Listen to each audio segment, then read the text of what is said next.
Come to me, my children. Follow the sound of my voice to receive thy blessings. Unburden yourself. Ow, ow, ow, ow. And welcome to the Church of Last Resort with the Dr. Reverend Jelly Roll. The Church of Last Resort, where your prayers are heard, your sins forgiven, and no matter what you believe, you won't believe this shit. And now, the Irreverent Reverend, the Dr. Reverend Jelly Roll. Good morning, brothers and sisters. And this includes anybody who may be enjoying us for the very first time today, wherever you may be and wherever you want to be, because you may not be where you want to be, yet there you are. Hey. Today, in my office, it is Sunday, March 15th, the 419th day of the Sex Offender Administration. And it's 70 degrees with no humidity and a slight glow upon my face. On the other side of this wall, it is slight overcast. It's 43 degrees with 1% humidity. And there's a good chance that your appliance right now is listening to you and is reporting you to Big Brother for the stuff that you watched and streamed just last night. That's right. Because you were supposed to have been giving that up for Lent. Yes, indeed. But you did not. Welcome to the Church of Last Resort. I am the Dr. Reverend Jelly Roll, PhD, DDHD, AD, DDS, MCMLIX, or as we were often, as people have also called me, the racy reverend, the pervert pastor, the vile vulgar vicar of vice, the sexy shepherd, the missionary man, the minister of mischief, the dirty deacon of doggy style, the freaky frisky friar, the ass man abbot, the colored cleric, and the booty banging brother. They call me the handsy high priest, the shameless shaman, Father Fismus, the wicked I like to watch witness, the holy hoe, the divine dominating dominee, the depraved preacher, the tickle me, theologian, the minister of making love, and the clergy of cunning conversation about eating that pussy and that nasty N-word. Yes, indeed. But the point is that I come by many names and by many methods, but I do not come easy. That's right. So let us begin, as always, and this is going to be a tough one. We're going to try it. We're going to try it because, hey, things just can't always go the way we want them to go. So let's do this. Here we go. In the name of George Carlin, Robin Williams, and Richard Pryor, can I get a fuck? Yeah. That's right. That was a tough one because, brothers and sisters, what many of you do not know, our good brother, good morning, Sister Sunshine. Good morning, Sister Sunshine. I hope you are well, and good morning, Sister Ann. I hope all things are going well with you. So it's kind of lonely with me in here today. I don't mind telling you, GD is not with me today. He is resting. He was helping a friend yesterday. GD was on a shoot. He was on a shoot. He was there's a series that's being shot called The Body. It has not been picked up yet. The first episode, they were shooting some more scenes to insert because they shot the first two episodes, edited them, and then the Angel Network said, "Whoa, we don't like this beginning. It's too harsh." And then the Angel Network, so the director Keith Ward did some editing, fancy editing, and then when he was looking at it, he goes, "You know what really go good here? If we had this scene, and if we had this scene, and if we had this scene, this scene, yeah, this scene, and this scene." And so yesterday, they were shooting those scenes from 11:30 until 11:30 a.m. to 9 p.m. Yes, until 9 p.m. So like 10 hours of shooting. And they spent like several hours of that in a cemetery shooting, and it was cold and windy. Yeah, they were in the cemetery from like, I don't know, like 2.5 hours shooting in the cemetery, and then they changed locations for a bedroom scene, um, which took hours to shoot.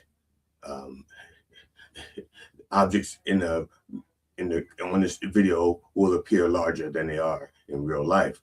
And then there was another scene at a church, and so we had to relocate again and do that. And so GD was up doing that, and then he came back home around 9:30 and wrote the stuff for today. And so he's out, he's gone.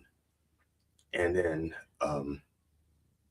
Brother Napo is not here because he's in the hospital, and more on that a little bit later. So we will be asking for, in the prayer section, a section of prayer set aside for Brother Napo. Now,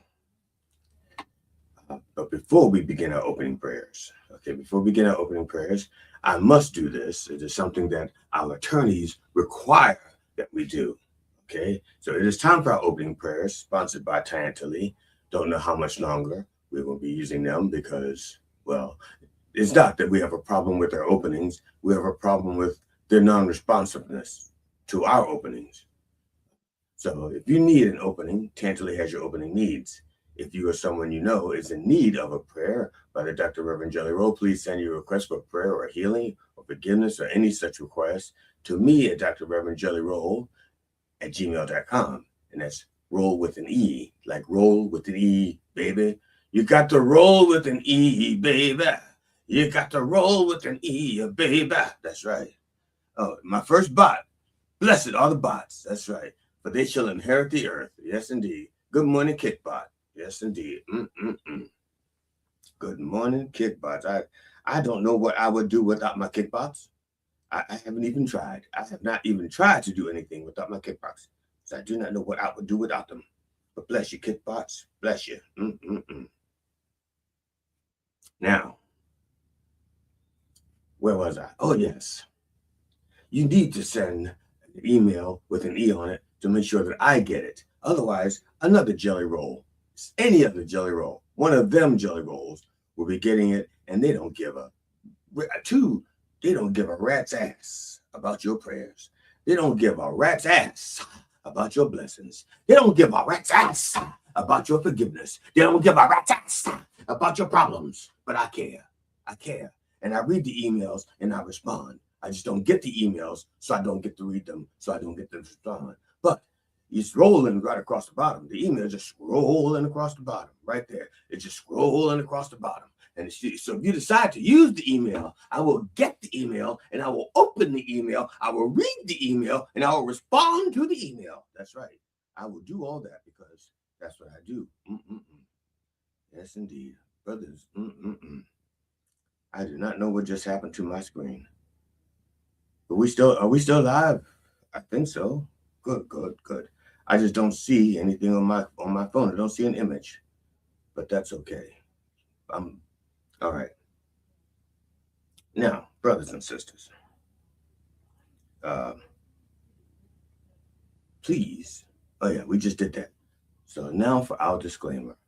Yes, indeed. While not all prayers, while all prayers are heard, not all prayers are answered in a timely manner, or when we expect them to be, or in the way that we want them to be. I understand that. That happens. Yes, indeed. So, be that as it may, because it's like that because restrictions apply. Okay? Many restrictions apply. All right? So, please, bow your head unless you are driving your car or your significant other, like honk. And if that is the case, just close your eyes like this, like so. Close that. See that? We're going to all do it together. We're just going to close our eyes, okay? And let Jesus do the driving while we pray. But do not let go of the wheel until you know Jesus has control, full control, and not just the steering wheel, but the gas and the brake as well. Because if not, you will get the ass swell. That's right. Because you will go. I can't do that side effect right there. He said, like I said, I told you, I don't have anybody in the back room. There's nobody in the back room right now. Okay, so let me open up. Dear Lord, that's it. I screwed this up. I'm gonna read what I wrote because I think it's funny, but that's not what happened. Dear Lord, see, I wrote this with the Dear Lord, please bless Brother Matt Napo. Brother Matt Napo was, I'm sorry, I'm being told that Brother Napo is not dead. So if he's not dead, then what's that smell coming from behind the scenes room? Okay, what is that smell? Okay, everyone, please, everyone here wishes Matt a speedy recovery, or is it a speedy Alka-Seltzer or a speedy print? We wish him something speedy, a recovery, a speedy recovery. And Brother Matt, we want you to be comfortable and enjoy your stay at our Sisters of the Sacred Snowplow Hospital and Salt Reserve. Get well soon. Where you are sorely missed, partially missed. Well, apparently you were at least missed, because if they got you, you wouldn't be in the hospital. You'd be under a snowplow. So please get well soon. And yeah. As Sister Sunshine says, hurry your ass home. Thank you, Sunshine. I'm sure that means a lot to him. And I don't even think he's probably not even listening. Okay, he's in the hospital, probably like checking out. Oh, he can't be doing that because his wife's a nurse. So you can't be checking out the nurses when your wife's a nurse. Maybe you can. I don't know.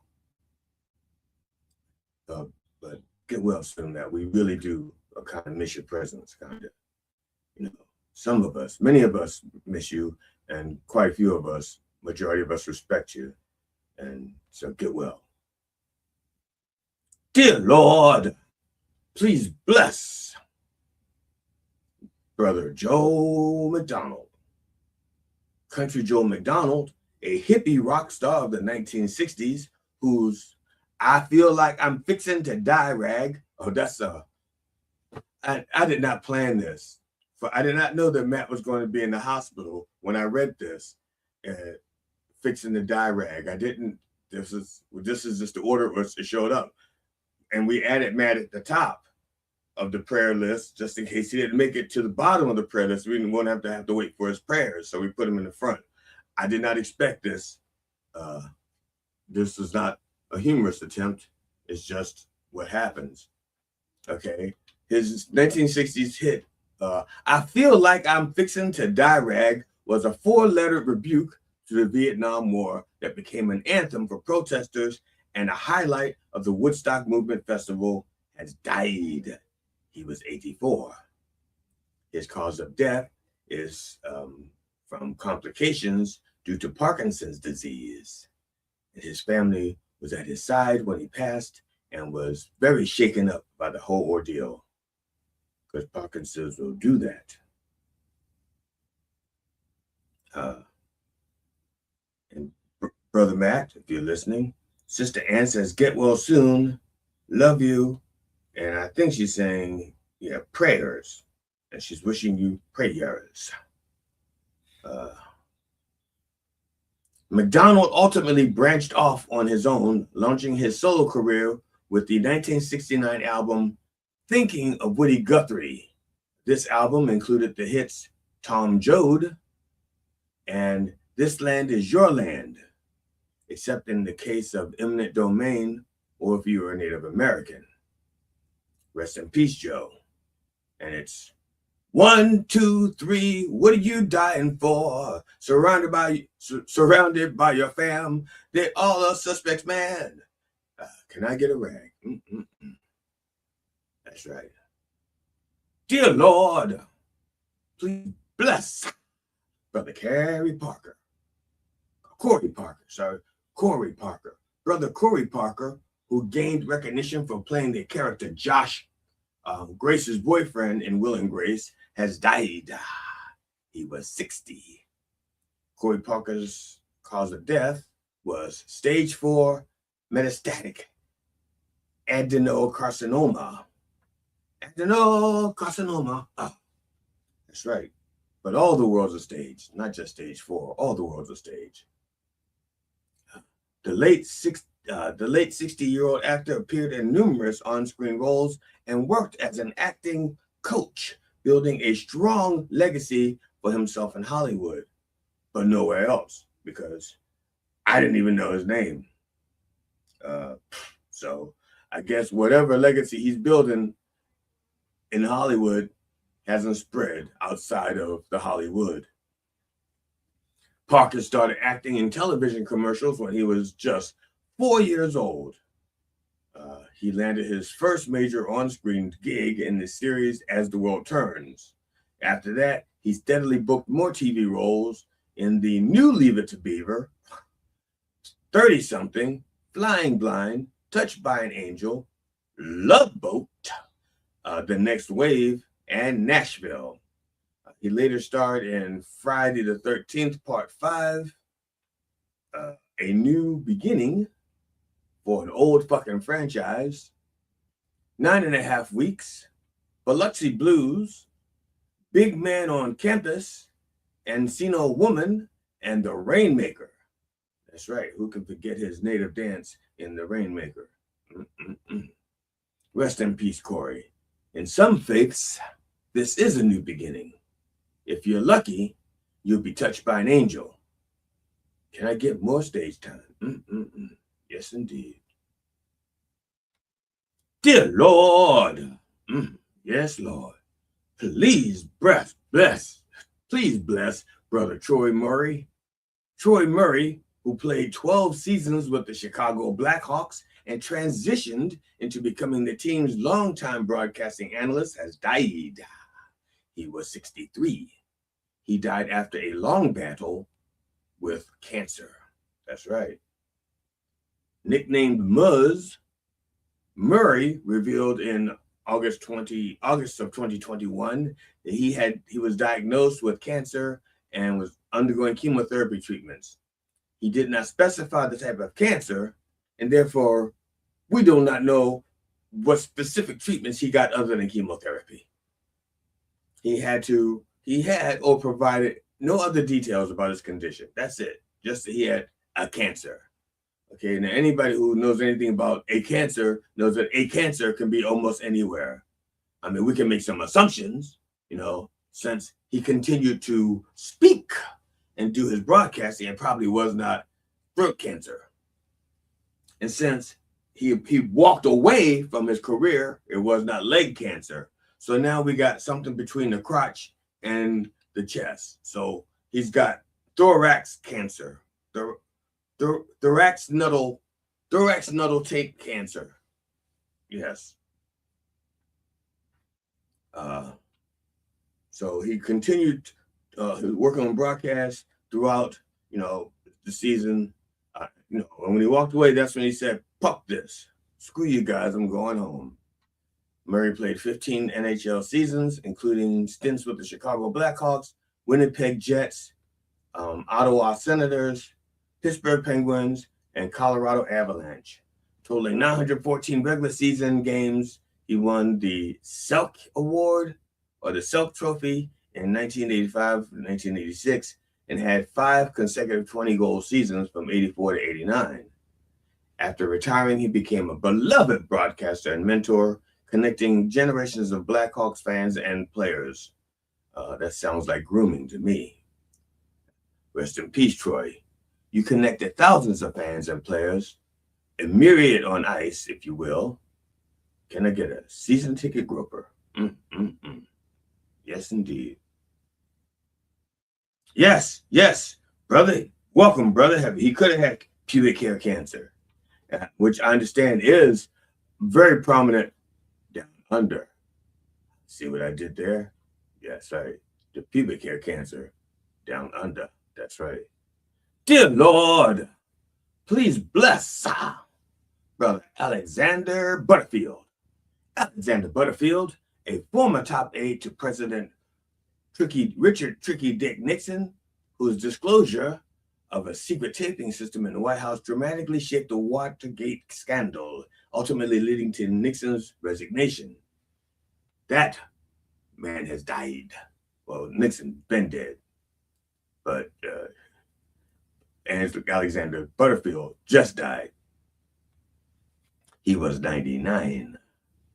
His cause of death is SUDS, sudden undisclosed disease syndrome. Okay, that's one. Watergate was one of the most notorious political scandals in U.S. history. It centered around the cover-up of a break-in at the Democratic National Committee headquarters in 1972. 5 men with links, and not sausages, to the White House attempted to bug the offices of Nixon's Democratic opponent. The resignation of Nixon followed, leading Rupert Murdoch to create Fox News, and here we are, knee-deep in an administration so corrupt, people actually say out loud, was Nixon so bad? Rest in peace, Alexander. Your good deed did not go unpunished. Now we have erupted with corruption. That's right. Can I get a grift weaver? Grift weaver. That's right. Grift weaver. Are you making more money off the crimes? Yeah. Lord have mercy. Dear Lord, please bless Brother Tommy DiCarlo. Tommy DiCarlo, the powerhouse vocalist who fronted the legendary band Boston for nearly 2 decades, has died. He was 60. His cause of death was brain cancer. He was known for his vocals on hits such as More Than a Feeling, Peace of Mind, Amanda, Foreplay, Long Time, and others. Now, okay, to be fair and to be accurate, the original vocalist, Brad Delp, made those vocal parts famous back in the 70s, except for Foreplay. No one sang on Foreplay, even though they had 5 members to choose from, 1 member for each member. DiCarlo was placed by Beth Cohen, so now they have 1 less member, but now Foreplay should last a longer time. Rest in peace, Tommy. It must have been rough being a vocalist from Boston. That's right. Your cousin, the vocalist from Boston. That's right. Can I get a feeling? More than a feeling. Can I get a peace of mind? That's right. Dear Lord. I'm sorry, let me do that right. Dear Lord, please bless Brother Phil Campbell. Brother Phil Campbell, the guitarist who spent more than 3 decades as a member of the legendary hard rock band Motorhead, has died. He was 64. The musician died following what his family described as a long and courageous battle in intensive care with a complex, major operation.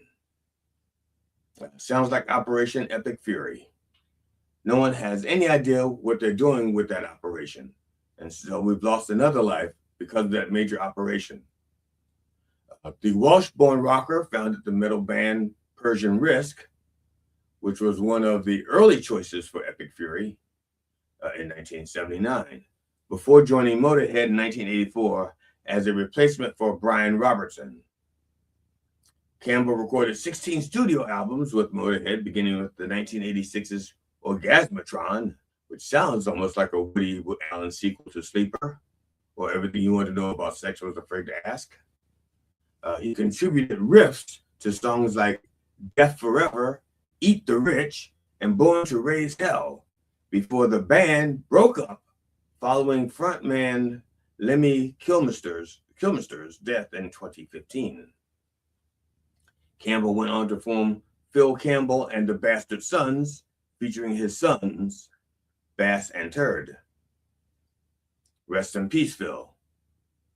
Your time Yeah, your time with Motorhead was epic and full of chaos, but it gave you Bastard Sons. Can I get a new name for that band?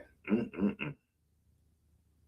And finally, Lord, please bless the entire behind the scenes staff at Mind Dog TV who didn't fucking bother to show up today. Matt's in the hospital. GD is sleeping because he's tired, was up late writing and working on a TV show. So fuck them. I'm here by myself. So I can't do all the, I'm not going to have all the sound effects, all the glug, glug, glugs and the fucky, yes, and the woohoos. I can't do all that by myself because I have to work my hands. See these hands? These are minister hands. Minister hands aren't for clicking and tapping. That's what the studio hands are for. Studio hands are for clicking and tapping, okay? Minister hands are for talking, okay? That's what they're for. They're for talking. And that's why I got to do this. I can't do this. I got to do this because I got minister hands. I don't have clicky-clack hands. I don't have mouse hands. I don't have keyboard hands. I got minister hands. Sorry. But if they were here, they would be doing your work, Lord, spreading your word throughout the wordosphere. But instead, it's just me. So since they're not working for you today and I am, can I have their blessings? A little extra portion. That's all I'm asking. Well, not too much. Matt's going to need some if he's going to get better. So I'll tell you what, I'm going to be unselfish. Take my blessings that you're going to give me today and give them to Matt so he can get better. How's that? We got a deal? But just for the day, I want my fucking blessings back this afternoon. I'm just talking about the day blessings. At 11:59 a.m., or starting at noon, I want them back because now that's afternoon. That's not day, that's afternoon. All right. So it says, now, sorry, Brother Kev, I did not realize that you were so close to Phil. You say saw him a few times. Yeah, he's gone. He's gone. Yeah. And don't worry, Sunshine. Brother Matt has never laughed at anything I've ever done. He doesn't even pay attention to anything I say. If he laughs, he busts a stitch. It's not because he's laughing. He busts a stitch throwing something at the phone. Maybe throwing the phone. Okay. So, Lord, now, this part here is where I usually say, minddogtv.com/merch, place to go to get your Church of Last Resort gear.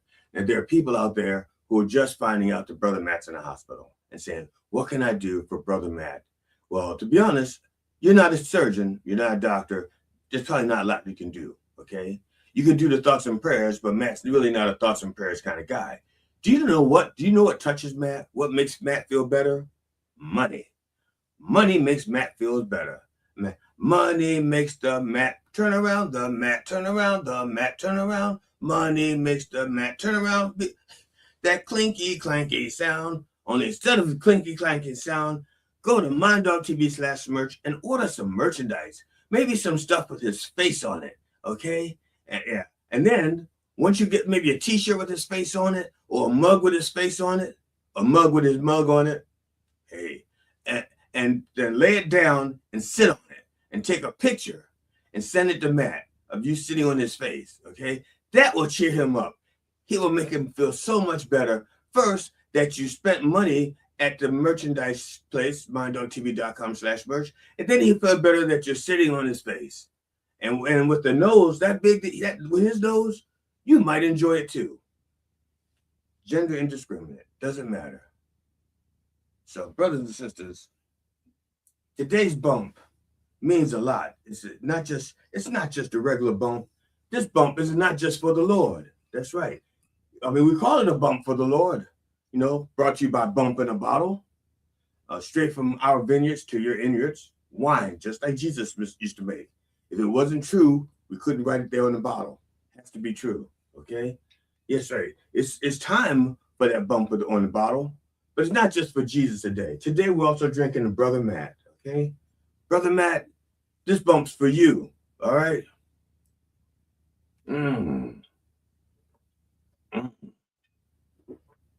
Oh, man.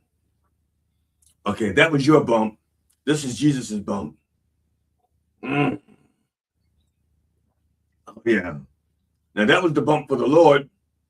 This is the bump because I need it. I'm doing all this shit by myself today. This is my bump. Yes, indeed.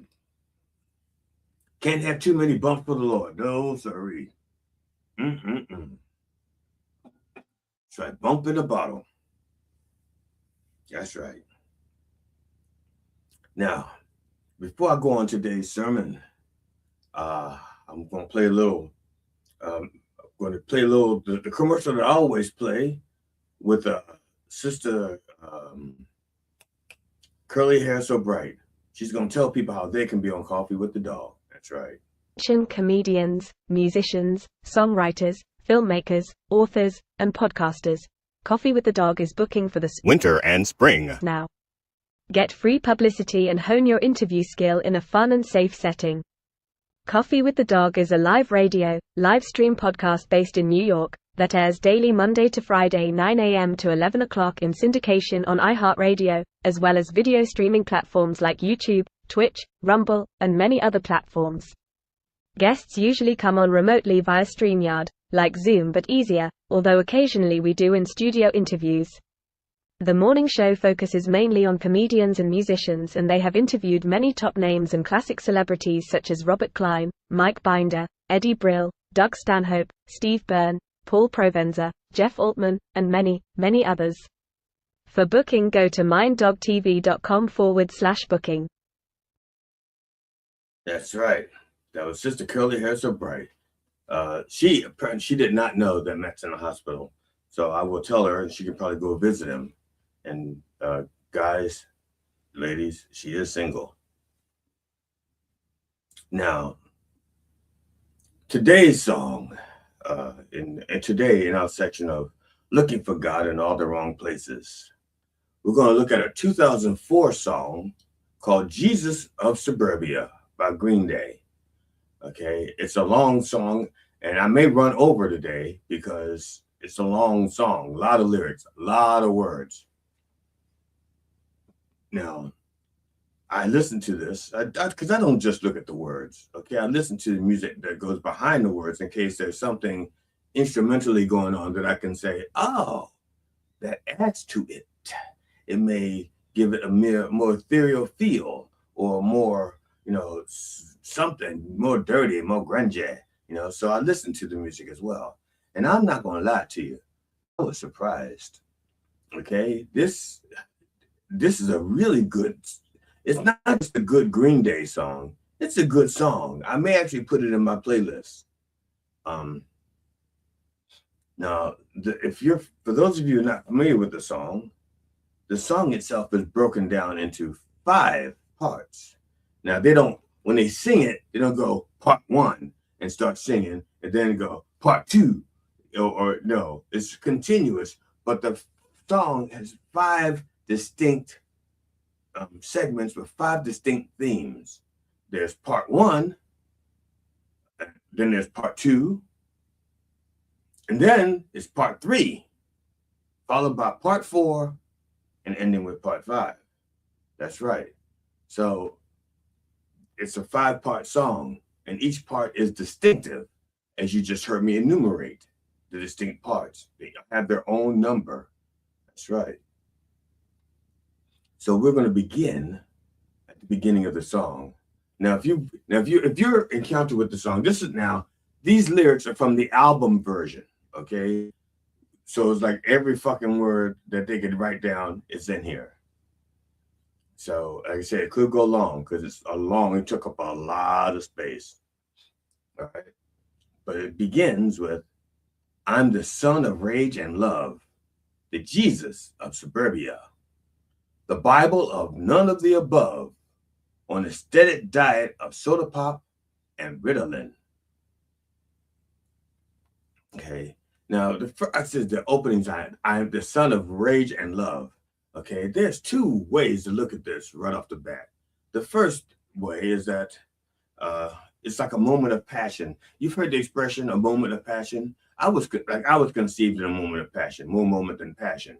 Okay, so I was the son of moment and passion. Now, in his case, he's the son of rage and love. Maybe the two emotional states that were taking place at the time of his conception. But also, rage and love could be symbolic of who his parents were. One who was full of rage and one who was full of love. And yet for that moment, they got together in a rage and in love and conceived him. Okay, so it's two ways of looking at that. That it's either the moment itself, the emotions, or those are who the people were, rage and love. Then it says the Bible of none of the above. Okay, now, it kind of, when I heard that, it reminded me of a multiple choice test. Okay, like his faith is being tested and he's having to choose, or he's choosing none of the above. So he's setting out to be his own Jesus, because he's like, okay, I know what these are my choices. Be this, be that, be attitude. And then he goes, I'm choosing none of the above. I'm going to be my own Jesus. I'm going to be the Jesus of Suburbia, because Suburbia was forgotten and it does not have a Jesus. It needs one. I'm it. So he's going to be his own Jesus with his own gospel. Okay. Instead of wine and bread, as Jesus's snacks of choice, wine and bread, Jesus of Suburbia has soda pop and Ritalin. Okay. Now, for those of you who are not familiar with Ritalin, it's a stimulant. Okay, and it's used to treat ADHD and narcolepsy. Check that out. Two totally different, because ADHD is like you're bouncing off the walls and you can't focus. Narcolepsy is like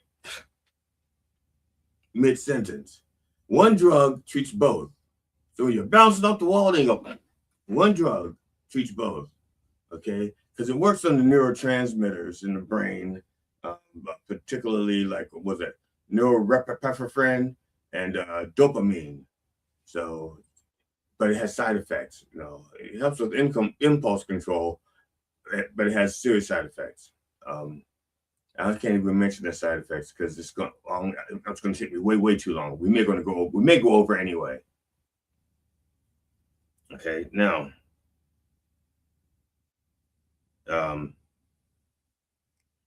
no one. Oh, the song continues. No one ever died for my sins in hell. I should mention, this is part one of the song. I'm starting off with part one. I'll let you know when we hit part two. No one ever died for my sins in hell, as far as I can tell. At least the ones I got away with. And there's nothing wrong with me. This is how I'm supposed to be in a land of make-believe that don't believe in me. It's a lot of words, so let's kind of break that down. No one ever died for my sins in hell, as far as I can tell. Now, I think that brings up an interesting concept in the sense that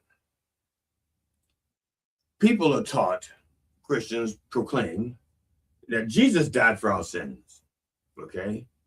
But let's say you're someplace else who doesn't hear about those kinds of things.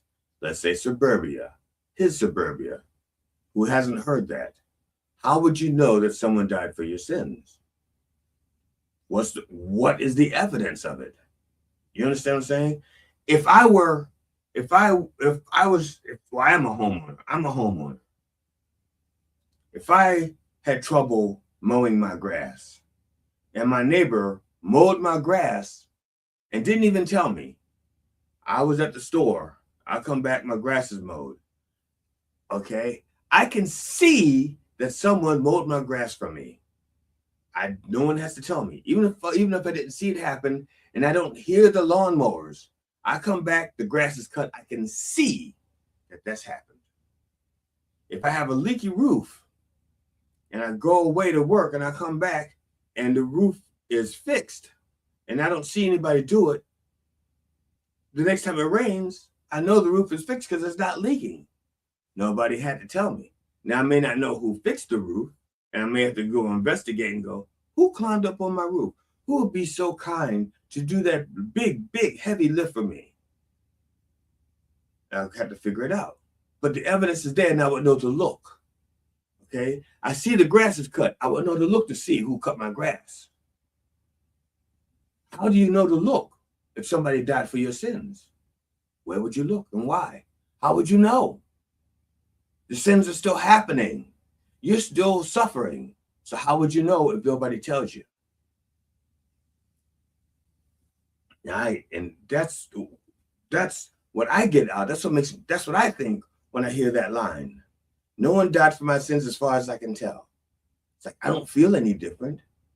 I don't know any different. So how do I know? That's a damn good question. And that's a fucking heavy question. No pun intended, Mr. Kev. How would you know? If somebody didn't tell you, how would you know? I got to give Green Day some credit there. I don't know if that's what he's thinking when he said it, but that's what I thought as soon as I read it. Damn, I'm good. The next line says, and there's nothing wrong with me. This is how I'm supposed to be in a land of make-believe that don't believe in me. Now, see, I love this part of the song because this is very, very, it's easy and difficult at the same time. I think they call that two things that don't agree. Oxycodone, yes. There's nothing wrong with me. This is how I'm supposed to be. Now, I like the phrase supposed to be because he's not saying it like meant to be, like it was destiny. What he's saying is, with everything that's happened up to this point, this is why I'm like this. I couldn't be any other way. I've had A happen and B happen and C happen, and with the way my brain works, and my life experiences, my nature and my nurture, this is how I'm going to turn out.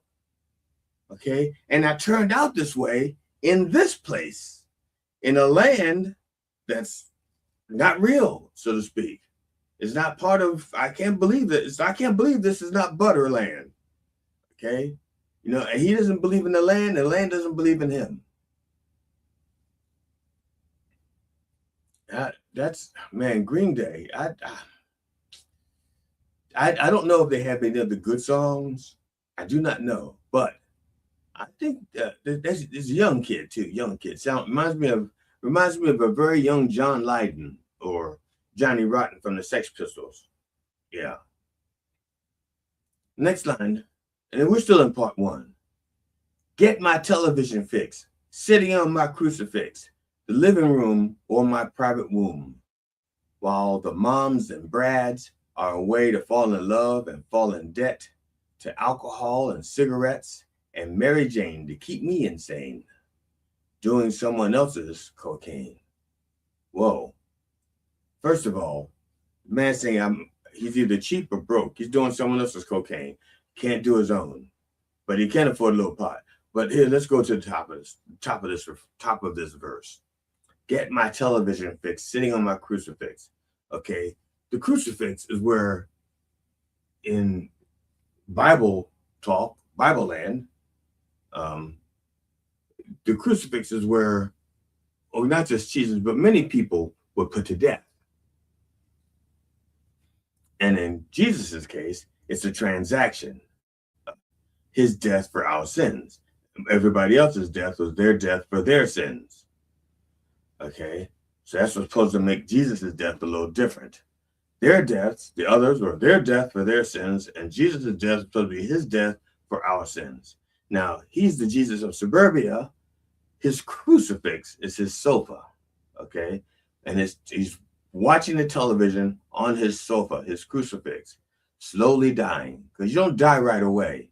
On a crucifix, you don't die right away. You slowly die of asphyxiation. You don't even bleed out. It's the weight. You know, you just, oof. And sometimes the suffering is so long, like in Jesus' case, they say, well, let's speed this up and stab him. Stabbity, stabbity, stab. So he's slowly dying on his sofa. Okay. He says, the living room or my private womb. Okay. Now, aside from the rhyme, which is kind of cute, he's saying this is like, it could be either place.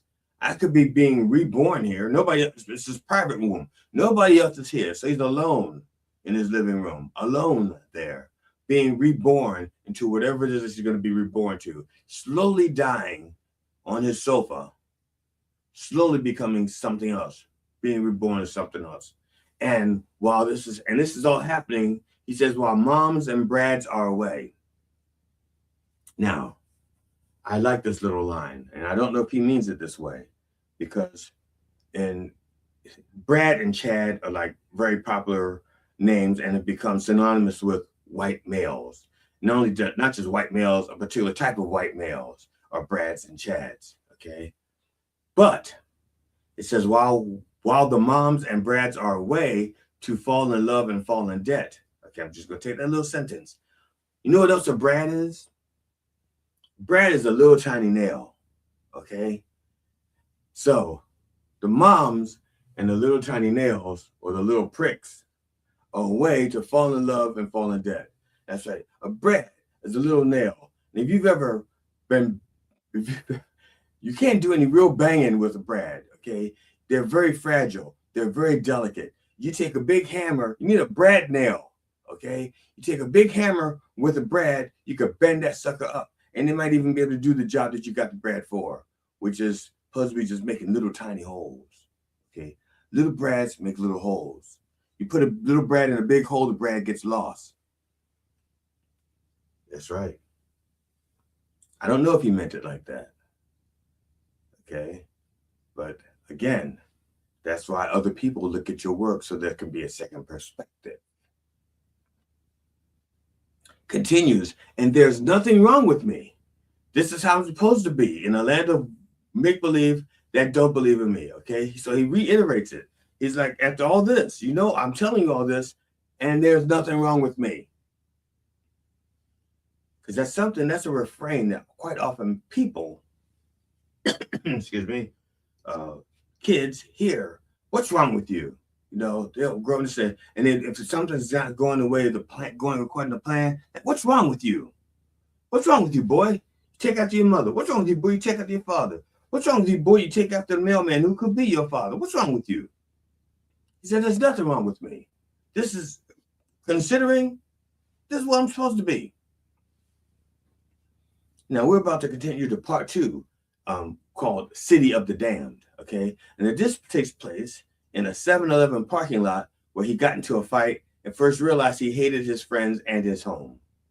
Okay, I think the line is, the 7-Eleven where I was taught, the motto was a lie. And it says home is where the heart is, but everyone's heart doesn't beat the same, okay? Now, I'm going to go to this is how it starts, okay? I'm going to go right back to the beginning of this part 2 of this 5-part song. Part 2. At the center of the earth, in the parking lot of the 7-Eleven where I was taught, the motto was just a lie. It says, home is where the heart is. But what a shame. Because everyone's heart doesn't beat the same. It's beating out of time. City of the dead. Hey, hey. Now, before I continue, I don't want to get so many words that I have to go back and explain so much at one time. Now, if you're in a suburbia, a neighborhood, chances are there's a 7-Eleven near you, maybe 2, maybe 3, maybe 7, maybe 11. They're all over the fucking place, okay? But he says at the center of the earth in the parking lot. There's 2 things about that phrase. First of all, the center of the earth means there's above and below, okay? There's like the world above the parking lot, the world below the parking lot, like it's an overpass, okay? Like you see these videos of people living under the highway, okay, or in subway tunnels or things like that, the center of the earth. There's a world above and a world below, center of the earth. But also, it's the center of their lives, the center of their world. It's both. So that's very simple, breaking that down. It's very simple. system in the middle. It's above and below, but it's also where their world is focused. And the 7-Eleven could very well be that center as well, because quite often in neighborhoods, there's one spot where everybody hangs out. Now, you can't all hang out in the 7-Eleven. They would not allow that. But in the parking lot of a 7-Eleven, sure, you can hang out there. And the 7-Eleven may allow that if you're not causing trouble, because they know you're going to get thirsty. You'll come in, you'll get a slush, a big gulp, or Slurpee and a pee, okay? You go in, you get some smokes, a Slurpee and a pee. You go in, you get smoked, Slurpee, a pee, a taquito, and then you can't just pee because you got a taquito, so you got to do number 2. It's just science. That's just science. You can't eat a taquito without doing a number 2. You may not even make it to a bathroom. So the 7-Eleven could also be the center of their existence as well. But it says here, the motto was just a lie. It says home is where the heart is. But what a shame, because everyone's heart doesn't beat the same. Now,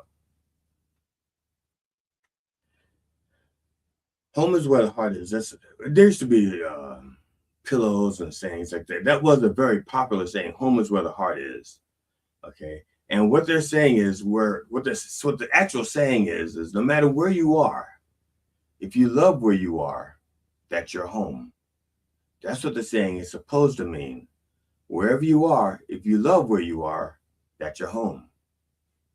I know when my wife and I travel, whenever my wife and I are together, wherever we are, that's home. Okay. Before I met my wife, when I traveled alone, I took my guitars with me, and wherever my guitars was, that was home. When I went away to go to college, I took my guitars with me because that made it home. Okay. And when I got back from college, I brought my guitars with me because that made it home. And like I said, now it's my wife. Wherever my wife is, that's home. Even if I'm not there and my wife is there, for me, that's home. So that's what home is, where the heart is supposed to mean. It's just, but heart doesn't beat the same. So I'm taking that as like, not everybody looks for the same thing as being home. Not everybody loves the same thing as being home. Part 2 continues. City of the dead, hey, hey. At the end of another lost highway, hey, hey. Signs misleading to nowhere. City of the damned, hey, hey. Lost children with dirty faces today, hey, hey. No one really seems to care. I read the graffiti in the bathroom stall like the holy scriptures of the shopping mall. I'm going to stop there because I don't know how long this verse continues. Oh, this is a long fucking verse. Again, I don't want to go back to, I'm going to read the whole verse and then I'll just come back and pick up some parts. Because not every word needs to be picked apart. I'm learning. Okay. I'll pick up the big parts. So now I understand that, okay, not everybody has a 7-Eleven. Okay, some people like Circle K, and I'm not knocking Circle K. I don't think I learned about Circle K until I started traveling I started driving all over the place, all over the country, and you learn about other places and their little things. Like a Circle K is not in every state. Okay. I used to only see it in like a handful of states, and now it's like 2 handfuls of states. They want to know if I can hum the song. I don't know if I can do that. See, and this is why I do it this way. I don't want to risk getting demonetized. And YouTube is so very fucking funny over what does and doesn't get demonetized. And I don't want to risk it because I've gotten things that pass through without a problem. And then I get things like, no, you can't do that. But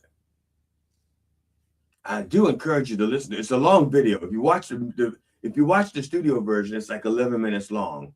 Because before the music starts, there's like a little vignette, and there's a vignette at the end, and then there's a middle vignette. There's like vignettes all over the place. So the whole video is like 11 minutes long. But the music, I would try to find a version without the vignettes, so you don't have to, because I think there's a vignette between part 4 and part 5.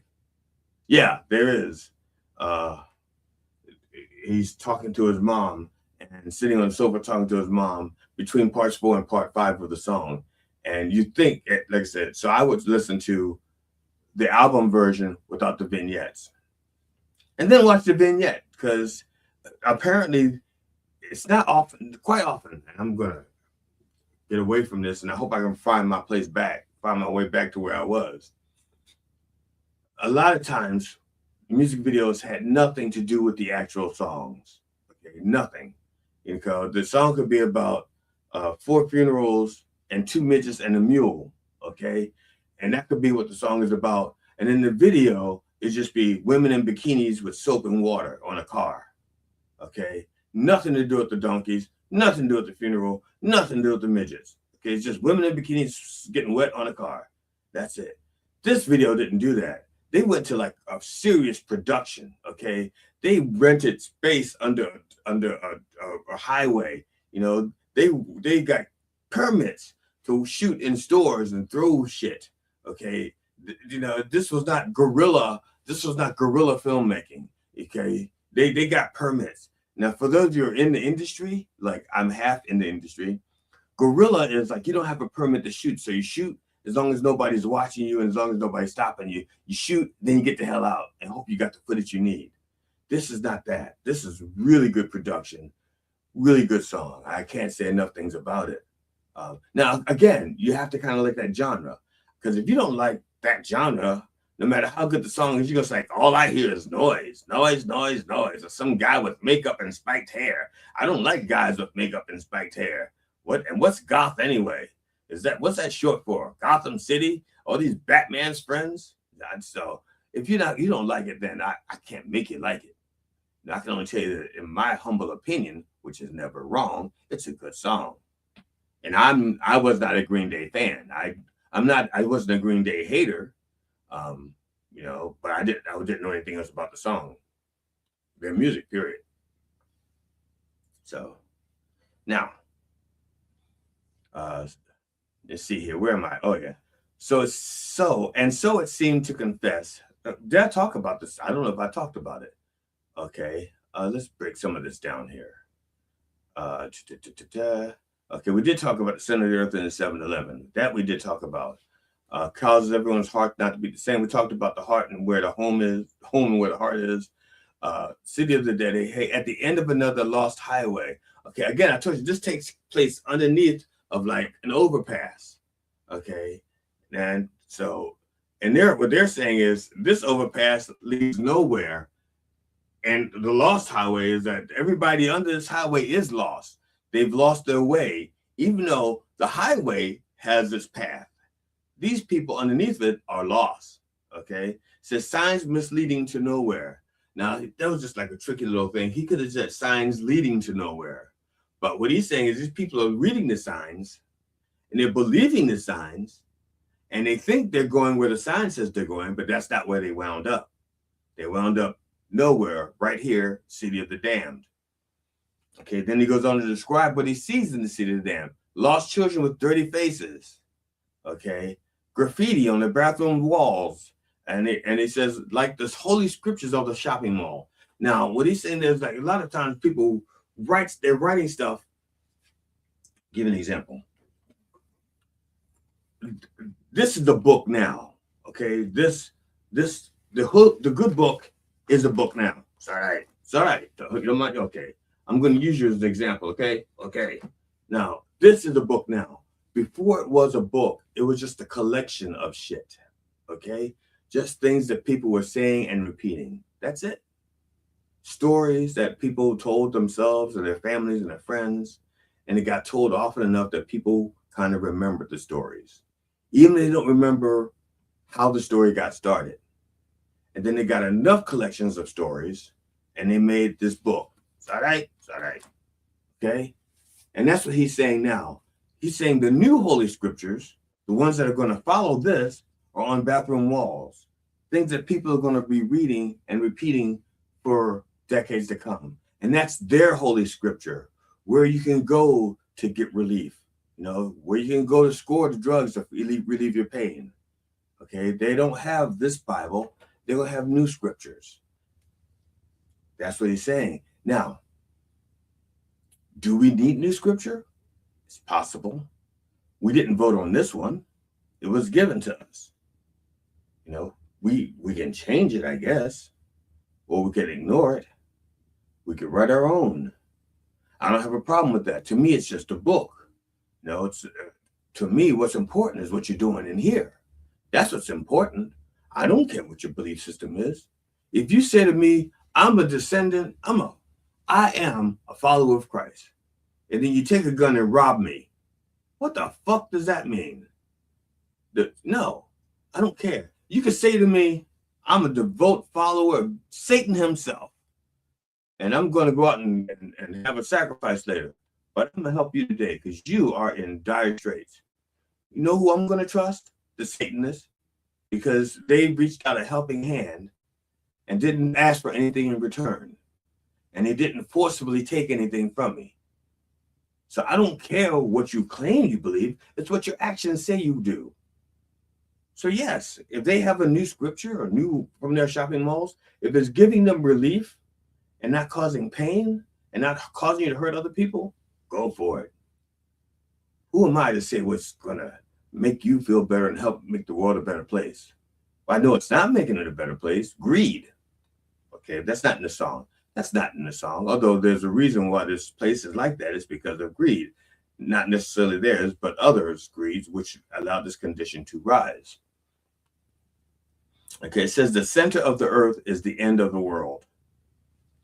So this where they are, the 7-Eleven parking lot underneath of the highway, they said that's it. It's the end of the road.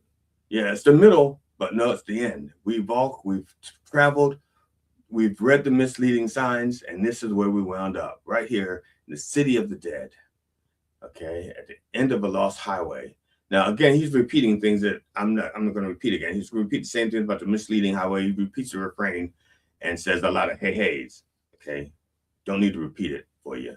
You're not dumb. You heard it before. I don't just have to say it again. Now, this is part 3. Now, part 3 has been summarized as I don't care. Okay, and not that song that used to be on that show Girls, I don't care. I love it. I don't. No, that's not this. This is totally different. This is a different don't care.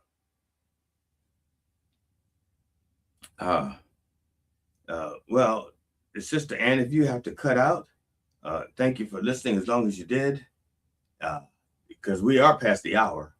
But I'm not even halfway. I'm only up to 3. So I may be running until like 10:30. So guys, if you got to cut out, and you want to know what the rest of it is about, catch the replay. Fast forward to 1 hour in, because right now we're at 1 hour in. We are at 10:03. 1 hour. You can start right there and catch from part 3 on. Matter of fact, fast forward till you see this. You see that? The 3? We're in part. Wow, that's interesting. I didn't realize that. If I do this, it looks like I got 4 fingers. That's from the lion's head. I got to move it. There we go. 3. How about that? 3. Now it looks like a gang sign. Shit. Okay, 3. Now we got 4 fingers. How about this? Yes, 3. When you see this, stop fast forwarding. We're going to start talking about part 3. All right? Okay. Part 3. I don't care. This is where he becomes an outcast, hating everyone and everything. And also in the story, this is where Saint Jimmy, the Jesus character, the Jesus of Suburbia, ties in, saying he hates everything now. This is where he considers leaving home. Okay. So thank you, Sunshine, and you have a blessed day. And fuck yeah. So part 3 starts off like this. I don't care if you don't. Okay, and this is not like the other band that goes, I don't care if you don't. I won't steal if you won't. If you won't. No, this is, I don't care if you don't. I don't care if you don't. It's like a Green Day kind of way. I don't care if you don't care. And he says this like 10 times. 15 times. 20 times. Let me see. Okay. a full repeat, it was like, I don't care if you don't, I don't care if you don't, I don't care if you don't care. Okay. He says that entire thing like 4 or 5 times. But then it continues. Everyone's so full of shit, born and raised by hypocrites, hearts recycled, but never saved from the cradles to the grave. We are the kids of war. Okay, let's go back. Let me stop right there. Everyone's so full of shit, born and raised by hypocrites, hearts recycled, but never saved from the cradles to the grave. You can feel the disgust, the frustration. It's like, everybody. I've heard, no matter what you're saying, you're full of shit. Everybody's full of shit. And no matter what you say, you believe, you don't believe it. I don't care. What I was talking about earlier, if you say you're a Christian, but you're shooting up, robbing people at gunpoint, or even with white collar crime and you're robbing people, you're a fucking hypocrite. Okay. And that's what he's saying. I'm tired of it. And all these people, we've all been recycling their hearts and nobody's being saved. It's bullshit. Okay. It says, we are the kids of war and peace, from Anaheim to the Middle East. We are the stories and disciples of the Jesus of Suburbia. Now, because they've been rejected by the regular world and the regular world has not been serving them, they are now following the Jesus of Suburbia. Okay. And it goes to this line, rephrase again. Land of make-believe, and it don't believe in me. Okay. Land of make-believe said, now it's another lie, and I don't believe. I don't care. Woo, woo, woo. I don't care. Woo, woo, woo. I don't care. Woo, woo, woo. I don't care. Woo, woo, woo. I don't care. Now, this is the beginning, I believe, of part 4. Dearly beloved, are you listening? I can't remember a word that you were saying. Are we demented or am I disturbed? The space that's in between insane and insecure. Now, so it's kind of this dearly beloved thing. It's kind of ministerial, right? Just how the Prince song starts, dearly beloved, we're gathered here today. And how weddings start in certain services, dearly beloved, like his thing's like, okay, are you listening? I can't remember a word that you're saying. Now, in this case, I don't know because it's almost like, this is what I'm thinking. In part 4, because part 3, he's just gotten disgusted. And he's maybe actually kind of like praying. And to him, beloved, is whoever is up there. It's like, that's the beloved. Because dearly beloved, are you listening? So instead of a minister talking down to the people, saying dearly beloved, he is the people talking up, saying, dearly beloved, are you listening? I can't remember a word that you were saying. Okay, so that's how I'm interpreting this. And then because he's got questions, he says, are we demented? Is it us? Is it us?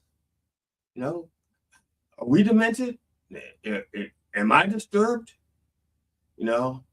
So that's why I think he switches his focus from here to there. And the space between insane and insecure, okay, because yes, insane people do crazy things, but insecure people do crazy things too. Case in point, Donald Trump, very insecure person, but also very insane. You can't tell when he's which, can you? Because both, in neither case, he's doing dangerous shit. Okay. So, and then it goes, ooh, ooh, ooh, oh, therapy, can you please fill the void? Ooh, am I retarded? Or am I just overjoyed? Ooh, nobody's perfect, and I stand accused. Ooh, for a lack of a better word, and that's my best excuse. Okay, I kind of like this. It's very simple, and then it goes, ooh, ooh. There's 2 more ooh, oohs up there, and it goes on to part, and then before I go to part 5, I just want to back up some of this here. Okay, we did the insecure and insane. So it goes, oh, therapy, can you please fill the void? Okay. Oh, therapy. So again, he knows he's damaged, and he doesn't want to be damaged anymore. Okay. But apparently he doesn't want the Ritalin and the soda pop. That's where he started off. He started off, look, I got Ritalin and soda pop, but apparently it's not helping. Okay. So maybe, is this therapy? No, maybe I'll try therapy. Maybe therapy will work. But I don't know. Will it help me? I don't know. Because I don't know if I'm retarded, which is beyond therapy. I mean, you can seek therapies to help with you, but you will still be retarded. Okay, that's not how therapy works. This is, or am I just overjoyed? Now, overjoyed or manic, okay, ADHD, that can be treated with therapy. So it's like, am I damaged beyond repair, so to speak? Am I in a condition, no matter what I do, I will always be retarded? Or am I at a place that I'm just manic, and with help, I can be leveled out? He needs answers. He's looking for answers. He says, nobody's perfect, and I stand accused. Okay, for lack of a better word, and that's my best excuse. So he's saying, look, I'm damaged. I know I'm damaged, and that's all I can say. That's my best excuse. I'm damaged. Part 5, the final verse, final section of the song, Tales from Another Broken Home. That's the subtitle. And this is where the Jesus of Suburbia just gives up and leaves. He doesn't know where he's going, but he's just going far away. Okay. And this is where he's leaving everyone that hated him and hurted him and sort of started over and beginning a new life. Part 5 begins. To live and not to breathe is to die in tragedy. Run to run away to find what you believe. Okay. To live and not breathe is to die in tragedy. Basically, when I was talking to you earlier about the crucifix, how people died on a crucifix, okay, and I said they die from asphyxiation. They die from not being able to breathe because they're strapped up in such a position that it's heavy on the chest, and the longer you hang there, the less and less oxygen you can fill your lungs, and so you slowly die and you slowly suffer. And he tells you earlier in the song that he's on his crucifix, on his sofa, okay, slowly dying. Now he's back there because to live and not breathe is to die in tragedy. So he doesn't want to do that. So he's going to run away. He's leaving. He said, I'm not going to slowly die. I got to get out of here. And I leave behind this hurricane of fucking lies.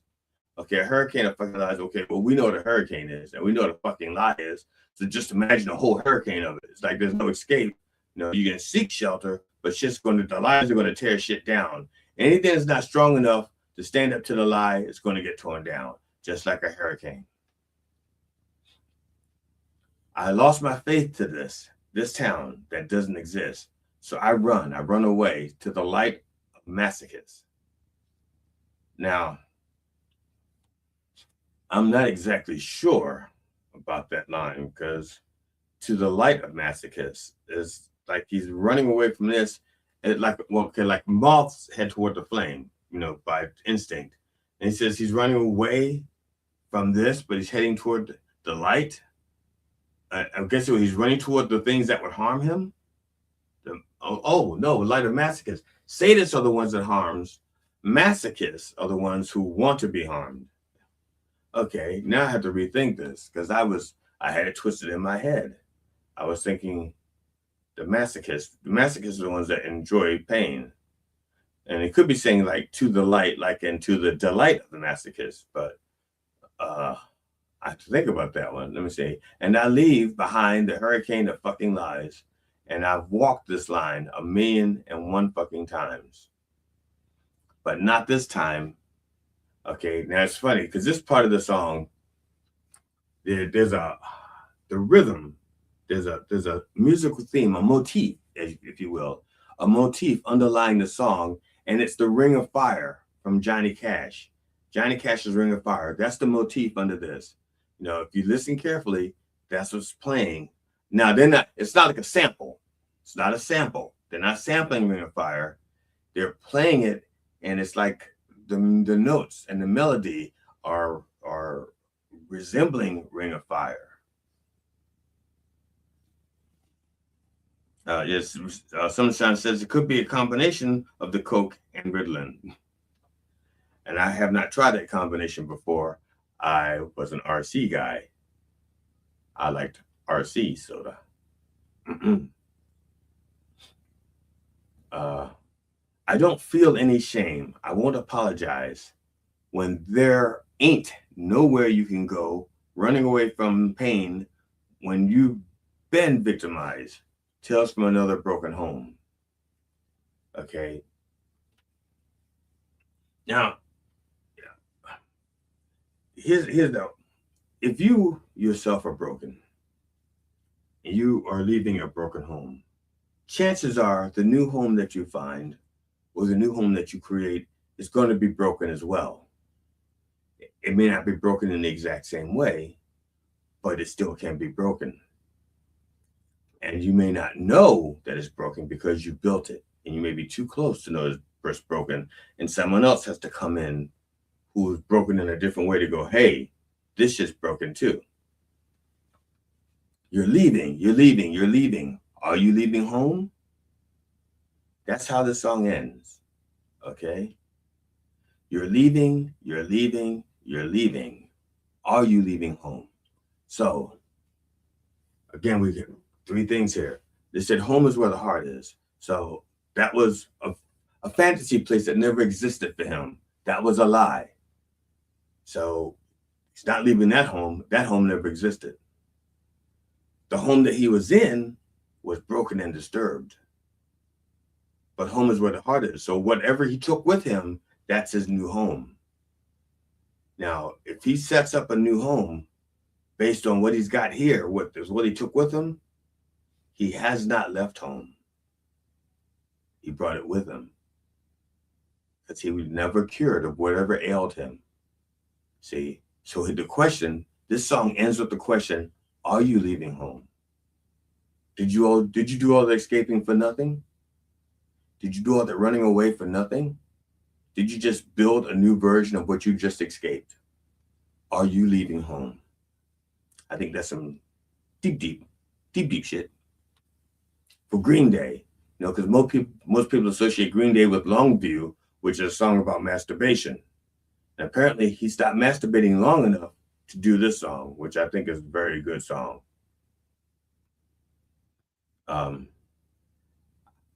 I hate to end on like the middle of this is me now. I hope that was somewhat enjoying. Yes, Sunshine, you are correct. His heart is his home. That's where the heart is. Now, I do want to, for those of you who can, wow. All right.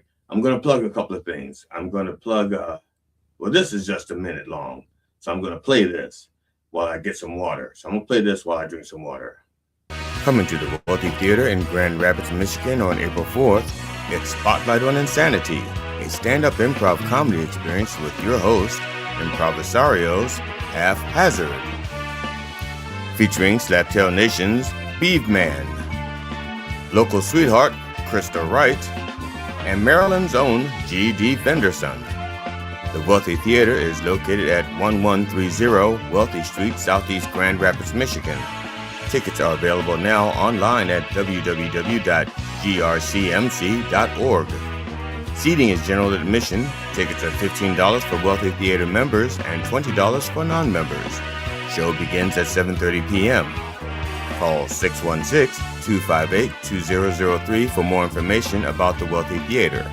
This event is also streaming live on plausible.com for those outside of the Grand Rapids area. Get your tickets today.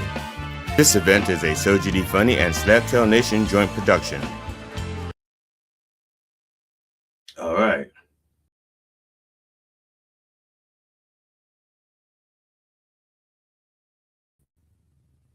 Oh, I apologize.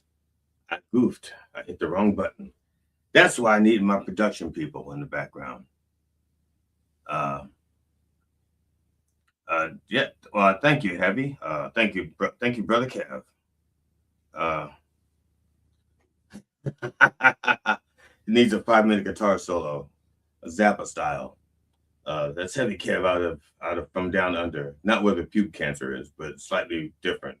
It's above the pube cancer, but beneath the northern hemisphere. So, brothers and sisters, I thank you.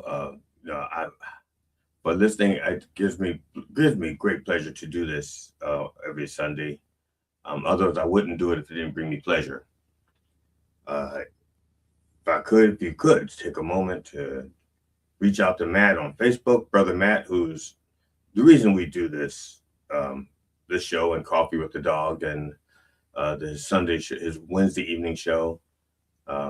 He's been doing this for years, and so he's a little bit down. He's under the weather. He's bad enough that he went to a hospital, and Matt hates hospitals. So if he went to a hospital, there must have been something that scared the fuck out of him or his wife enough to get him to go.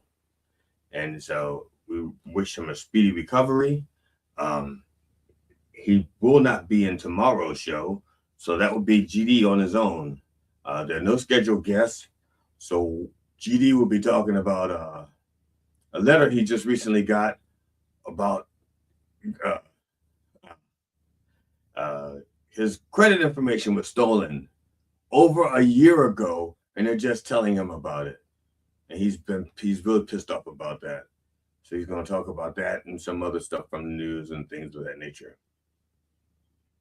Now there's new episodes of Done Way Past Funny where J.D. Fenderson interviews comedians and comedian adjacent. There are new episodes up on Spark TV, and they're now on Spark TV. The entire episodes, the interviews are run as a whole, one whole. If the interview was an hour, it's an hour episode. If the interview is 90 minutes, it's a 90-minute episode. If the interview is 2 hours, it's a 2-hour episode. That's how Spark TV runs it. And they run it also like it's a series. So they're starting with Sheriff Nicole, that comedian. Now, those episodes, Done Way Past Funny, is also on Knob TV, which is on Roku. Knob TV is more like on demand. And so every episode that they've done, that GD Fenderson has done, is on Knob TV under different seasons. And I think they're up to like season 10 or something. Which begins with Sheriff Nicole, but it also has the most recent interviews with Randy Levin. So you can pick and choose. You can go through at any time and grab any episode. And there, each episode is like roughly 30 minutes. So if the interview was 2 hours, there's 4 parts of that interview, roughly 30 minutes. If it's a 1 hour interview, it's like 2 parts. That's how it's done on Roku. So you got 2 places, or you can just go to the GD Fenderson's YouTube channel. Not many people go there for it because he pushes it for the other places. As a matter of fact, the YouTube channel is there. He posts it there so that the other places can grab the information from him. Okay, rather than to stream it to them or send it to them, he just puts it on YouTube and then they snatch it off and rebroadcast it.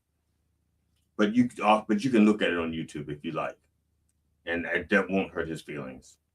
I want to thank you for being here today and subscribing to my fledgling YouTube channel. I'm all the way up to 40 people on my YouTube channel, not GD Fenderson, on mine. And we'd like that to grow to at least to be 100. We'd like to hit 100. I'd like 1 billion, but take 100. Nice round number. And the same with with my Facebook thing. The reason why I don't stream this on Facebook is I have to have so many members or followers on Facebook, and so I do not. GD Fenderson has followers on his site, but his followers don't follow me. I know it's interesting. GD Fenderson deletes like 400 followers a year from his site. If he does, it's like, fuck you. I don't like what you're doing. Get out. And he deletes like 400 people a year from his site. But even with that, the people that like GD Fenderson don't follow me on my site. Go figure. And GD has put said, look, follow. GD has invited people to follow me, and they still don't follow me. Don't get it. I don't understand. It's something I said. So, but thank you anyway. So those of you who have signed up, thank you. It means a lot to me. I also invite you to check GD Fenderson out on gigsalad.com. If you need to hire you need a comedian for a private event, GD Fenderson can be that comedian, and he can be that comedian at a reasonable price. So, on behalf of the Church of Last Resort, the entire royal family, my wife Amona, my kids Cinnamon and Jelly Jr., our cat Tootsie, and our dog Stop Dropping, I wish you safe travels, and I hope you will join us next week at 9 a.m. Eastern Time, Eastern Orthodox Time, and everywhere that our word is heard. And if you have, if you're so inclined, if you have a moment, please reach out to Brother Matt. He is, like I say, he's in a little bit of pain, so we can reach out to him and send him a comfortable message, or just something to make him feel better and less alone, a little bit more love. Please do so. Thank you so much. In the name of George Carlin, Robin Williams, and Richard Pryor, can I get a fuck yeah? Fuck yeah! Thank you so much. Thank you. That was so sweet of you. Thank you. That's not what's supposed to happen, though. This is what's supposed to happen.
Coming up on Done Way Past Funny, Randy Levin. There's 5 lives of an actor. It could be comedians too. Who's Randy Levin? Get me Randy Levin. Get me another Randy Levin. Get me a young Randy Levin. Who's Randy Levin?